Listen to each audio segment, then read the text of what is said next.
put a template in there too, in high-rise, just for wired systems. Just for an easy email out. Yeah, so if you guys want Send that from support at, you don't have to send it from your personal, it comes in as a ticket, whoever gets it, now we know what they have. You even see the conversation notes on the first initial call.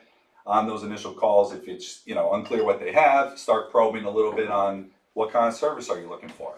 Do you want us to call you and send the authorities when there's an alarm? Or are you looking more just text and email alerts and remote control? Do you want both? That's very key because now you know what kind of plan they're looking at. Do you want to do internet communications, less expensive but not as reliable? Do you want cellular, a little bit more expensive but more reliable? Finding those questions out even on that initial call before you know what they have really helps advance that pre-sales to the point where now they know what they want. We have a lot of options. There's a lot of options in the industry. Getting them narrowed in on what they want is key because, as I'm sure you've seen, you can go around and around talking about internet or cellular, and Honeywell can do internet. Cellular has to be alarm.com, and then it overwhelms them. But if you can kind of ask them, what are you looking for, you can zero in on that. And then finally, while I say all of them at the top, when to say no.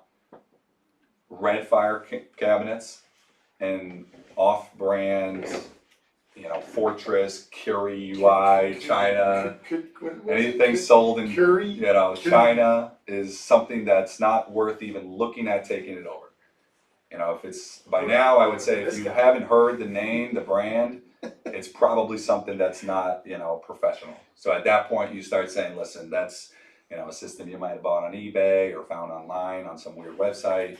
We are a professional outfit. While we're DIY, we only work with professional systems. We have plenty of all-in-one wireless that aren't going to be, integrated with anything you have, but start fresh.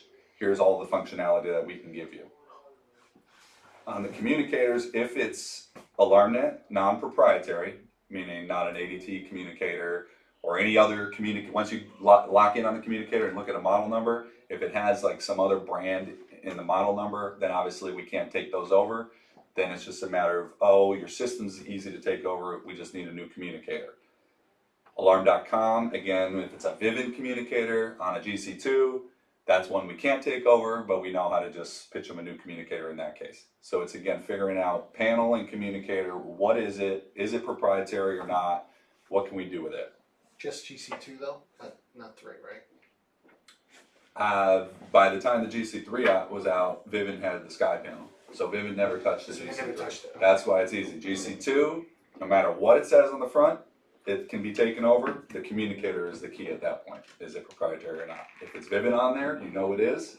They would never use a non-Vivint communicator.